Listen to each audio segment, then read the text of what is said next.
Hi friend আমি চলে এসেছি নতুন রেসিপি নিয়ে। তো আজকে আমি বানাচ্ছি চিংড়ি সর্ষে কারি। তো চিংড়ি সর্ষে কারি কীরকম বানাই আজকে রেসিপিটা শেয়ার করছি, আপনারা দেখতে থাকুন, লাইক করবেন, সাবস্ক্রাইব করবেন। তো চিংড়ি সর্ষে বানাতে গেলে কী কী লাগে আপনাদেরকে দেখাচ্ছি, তো আপনারা দেখতে থাকুন, সাথে থাকুন।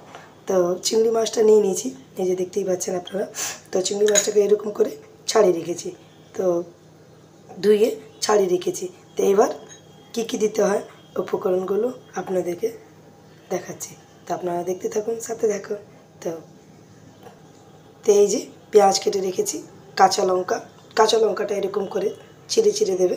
তো আমি সব কটা নিয়ে নিয়েছি, আর তার সাথে টমেটো। তো এটা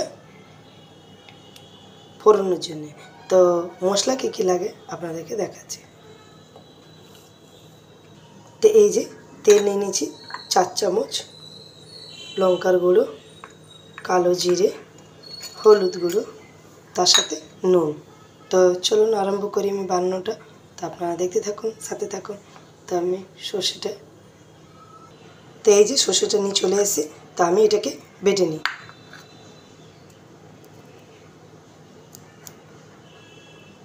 তো চলুন বেটে নিই আমি। তো এই যে বাটা হয়ে গেছে, তার মধ্যে আমি কী কী দিয়েছি, সর্ষে, হলুদ, পোস্ত আর চালমগজ। তো এই তিনটে আমি দিয়ে বেটে নিয়েছি। তো চলুন আরম্ভ করি আমার বানানোটা, তো আপনারা দেখতে থাকুন, সাথে থাকুন। তো এই যে নিয়ে নিয়েছি, এবার তার সাথে নুনটা নিয়ে নিলাম। তো নুনটা আপনি আপনার অনুযায়ী নেবেন। তো তার সাথে টমেটোটা,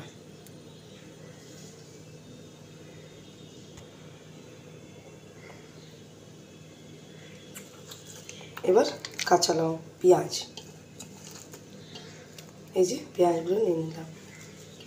তো এটাকে ভালো করে মাখিয়ে নিই। তো এই যেরকম করে মাখিয়ে রাখছি। তো এটাকে মাখালো, তার সাথে সর্ষেগুলো দিয়ে দেবো।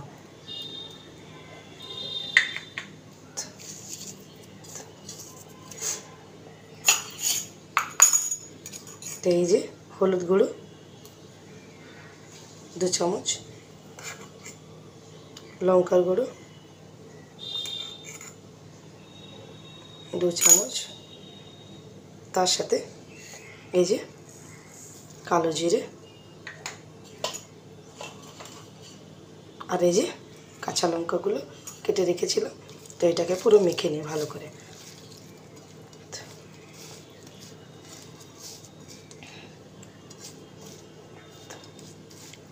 তো ভালো করে মেখে নিই আমি।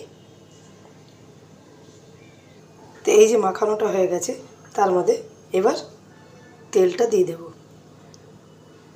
তো তেল দিয়ে আমি এটাকে বসিয়ে দিই। এই যে দেখতেই পাচ্ছেন আপনারা কত সুন্দর লাগছে, মাখিয়ে রেখেছি মশলাগুলো। তো এবার চলুন বসিয়ে দিই কড়াতে। তো এই যে কড়ার মধ্যে ট্রান্সফার করে নিয়েছি। তো এবার বসানোর আগে একটু চিনি দিয়ে দেবো। তো এই যে অল্প করে চিনি দিয়ে দিলাম। তো এবার আমি বসিয়ে দিই। তো চলুন বসিয়ে দিই এটাকে। তো এই যে আমি বসিয়ে দিলাম, দেখতেই পাচ্ছেন আপনারা।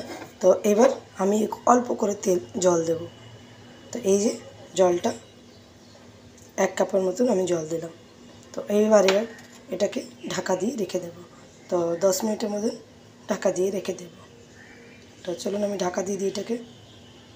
তো এই যে আমি এবার ঢাকা দিয়ে দিই। তো 10 মিনিটের মতন এরকমই ঢাকা থাকবে। তো তাহলে ততক্ষণ হোক। তো চলুন চিংড়ি মাছটা দেখে নিই কীরকম হয়েছে আমার। তো এই যে দেখতে পাচ্ছেন, তো আর একটু হবে। তো জল আছে, এটা পুরো শুকিয়ে যাবে। তো আর 5 মিনিট থাকুক। তো ঢাকা দিয়ে দিই আমি 5 মিনিটের জন্য।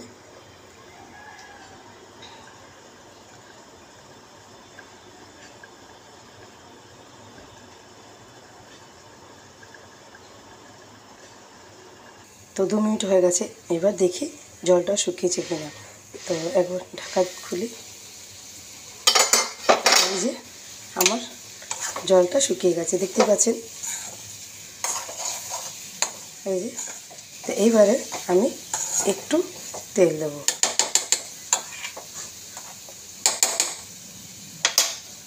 তো এটা দেখতে পাচ্ছেন ভালো করে জলটা শুকিয়ে গেছে, আর একটুও জল নেই। তো এবার আমি তেল দিই। তো এই যে তেল দিয়ে দিচ্ছি, চারদিক দিয়ে দেবেন।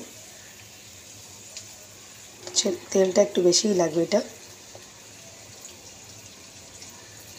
তো এটা হচ্ছে 4 চামচের মতো তেল দিয়েছি।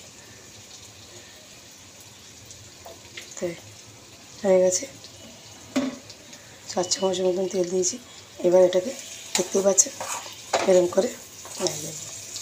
তো এই যে পুরো পেঁয়াজ গলে গেছে, টমেটো গলে গেছে, আর কিছু নেই। তো শুধু সর্ষে আছে মনে হচ্ছে, আর কাঁচা লঙ্কা, সব গলে গেছে। তো চলুন আমি এটাকে নামিয়ে দিই। এবার হয়ে গেছে।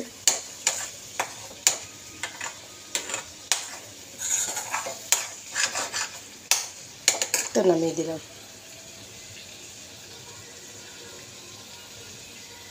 তো এই যে আমার সর্ষে চিংড়ি ইলিশ রেডি। তো সর্ষে চিংড়ি মালাইকারি রেডি আছে। তো আপনারা দেখতেই পাচ্ছেন কালারটা কি সুন্দর এসছে। তা আর কিছু দেখা যাচ্ছে না, শুধু চিংড়ি মাছটা দেখা যাচ্ছে। তো এরকম বাড়িতে আপনারা বানাবেন, খুব ভালো লাগবে। আর খেতেও ভালো লাগে, ভাতের সাথে তো খুব ভালো লাগে, গরম গরম ভাতের সাথে। তো একবার বাড়িতে বানিয়ে ট্রাই করবেন। তো ভালো থাকবেন, টাটা, বাই বাই।